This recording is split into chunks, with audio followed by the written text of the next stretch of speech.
On it, hold a second. I haven't seen you since I gotten beaten up by the Mailman Brotherhood. How are you doing? Really, don't let the door slam your ass.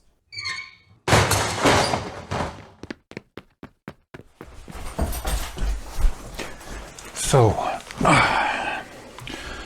one more day, one more mail coming in, this time from FedEx. This one comes from Japan. This is not it. This is my Leica, and you're going to see why I have a Leica with me. This is a beauty. I bought this a few years ago, but I didn't realize that the rangefinder inside was broken. There is a dent here, which I didn't realize, and when I bought it, I noticed that the rangefinder was out of the alignment, but the buyer told me it could be realigned easily, so I bought it. I didn't know how busted it was inside. Too busted, so I had to buy another one, and well, this one stayed for spare parts. And let's open this. This comes from Japan.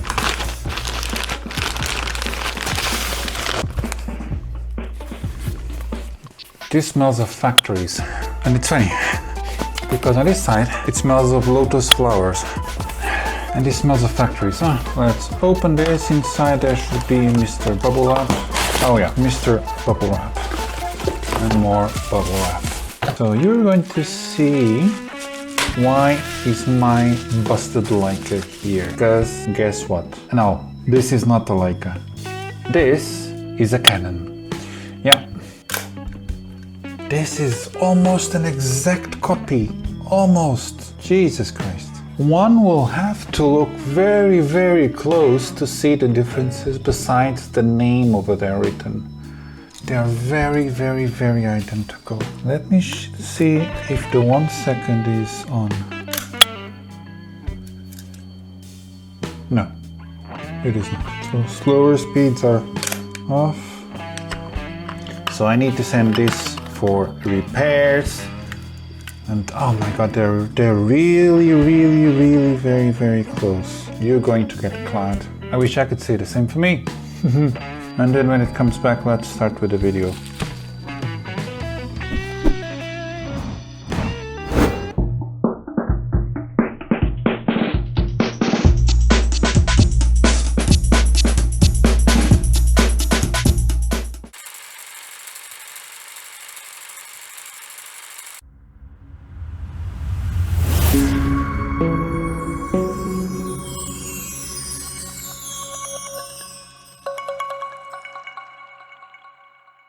Prior to start the video, speaking about this camera, which is now clean, lubricated and adjusted, this little camera, there are two things I need to tell you that happened with this camera, and this camera. This is my Leica that I normally shoot, so this is the backup donor of this camera right here. And by the way, here I'm using a Russian lens because putting an Elmar lens, a lights lens, on this Canon would be defiling the Leica legacy. So this has a Russian lens on it. Oh, by the way, they say radioactive. There is a coating here which is made of a material that I actually don't know the name, but it's considered to be radioactive. So if I would have a Geiger counter, it will probably say something that I would not like, but nevertheless. This, and this all have cloth shutters. So normally you would see the shutter being in metal, but this here is a cloth. That's why it makes this sexy noise when you shoot it. And when you have a lens like this, uncovered in the sun, so if you leave it uncovered like this, she projects the image and continues to project the image against the cloth. And she will burn the cloth, and she will make a hole on the cloth. It's not the first time that it happens, it will surely not be the last one. And actually this one, let me see if I can show you. this one right here, I don't know if you can see it over there, has been rubberized. So this one probably was burned by a lens, because one just forgets. You're used to metal shutters which don't burn, but you leave it like this in the sun and you're having a coffee or something and it will burn the shutter. The second thing that I'd like to mention to you is, most of the people don't know about this because, well, not even I did before buying a Leica, is to focus with a rangefinder. Better than tell you, I'm going to show you what would one person see if you would be filming with the rangefinder, either one of these ones, this little clip. So now you're seeing two images, one of me and one less detailed, like a ghost of me. This means that the image is out of focus. When you focus with the focusing knob here, you will bring the two images closer to a point that there will only be one image. And when you have just one image, it's going to be in focus. But anyway, now that you've seen how a rangefinder sees an object, let's load this little bad boy here.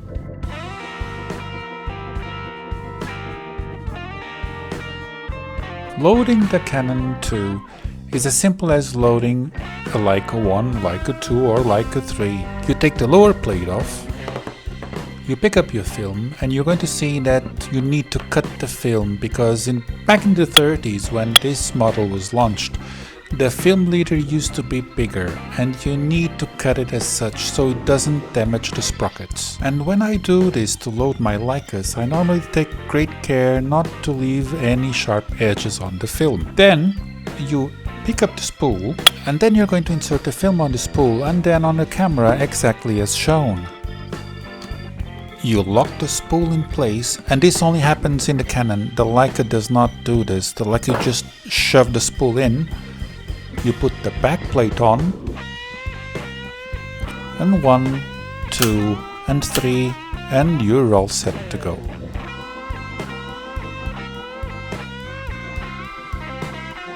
And although they are almost exact replicas, there are 20 years of innovation that went from the Leica III to the Canon II. Differences such as that the Leica III has two windows, one to focus and one to compose, while the Canon only has one that does both of them. Well done, Canon. Another difference between these two cameras is that the Canon actually features a zoom switch, which helps you a lot when you're trying to focus on dull gray days. Again, very well done, Canon. Another strike for Canon is the fact that the camera is actually between 5 to 8% bigger than the Leica, which for people with big hands like me who actually have 6'4", this is very welcome.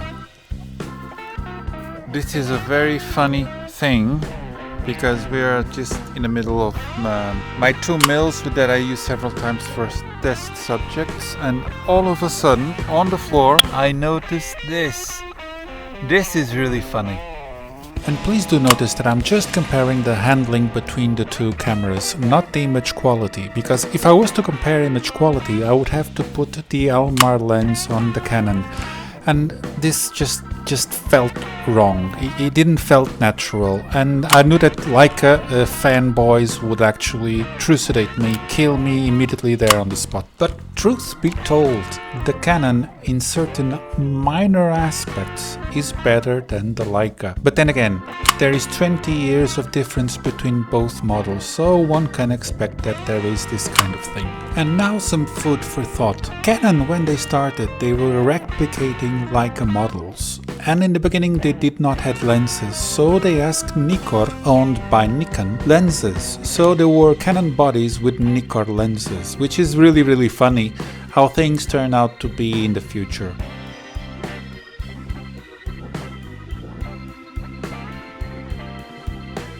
So the question is it worth to have a Leica III copy made by Canon? So this is my Leica IIIA, this is my Canon. And as you can see, they are very, very identical, just with a few differences that the Canon here has a focusing knob, a zoom knob that helps you to focus. This one doesn't. The button is slightly raised compared to the Leica. And the answer is yes, it is actually worth to have one of these ones. Actually, there's a big market for copies of Leica IIIs and Leica IIs. Normally they are made by Fed and Zorki. The market is of a counterfeit Leicas, of course. Actually, I've been seeing several curiosities around marketed as being fake Leicas. So you know that you're buying a fake Leica, but with the German symbols of the Luftwaffe and the Wehrmacht, which are actually really well done. And if you don't know what it is, if you don't know that it is a copy, they're very, very similar to these ones, but with swastikas here on top, and people seem to like this kind of items. But this camera, the Canon, and as I've said, it's slightly bigger and like 2 or 3% taller, so it's better for my hands because I have really big hands. And I really enjoyed using the Canon, and I will be using much more of this camera. Comparing it with the Leica, they're about the same. The differences are absolutely minimal. The Canon being slightly better than the Leica in these minimal thingies. I would have better images if I would have used this Sumaron lens, but no, I'm not going to use it. It's a sacrilege to me to use one of these lenses on one of these bodies, although this is a very capable body. The reason for Canon doing this copycat camera is that when the Allies invaded Germany at the end of the war, when they won, all the copyrights were released. So you could make copies of Leicas, you could make copies of Rolleiflex with no copyright infringement. All the patents were free to be used by whoever wanted to use. So Canon, by doing a copy of the Leica, they were actually not infringing any law. They could use it. The patent was free, no copyright whatsoever. And they did it. I mean, for 39 euros, and this costs around 300 to 400 euros just to have a name there saying Leica. Yeah, it is worth it. It's a really good camera. In minimal ways, it's better than the Leica. It's a Canon. What can you say? So it's actually worth it. And with this being said, it's a funny thing. I know that this is an Industar 61 lens, but it's completely unreadable what's written there. Completely. So, many thanks for watching this video. I hope that you liked it. And feel free to subscribe to my channel if you like this content. And I will see you next time, or as we say in Portuguese, até à próxima.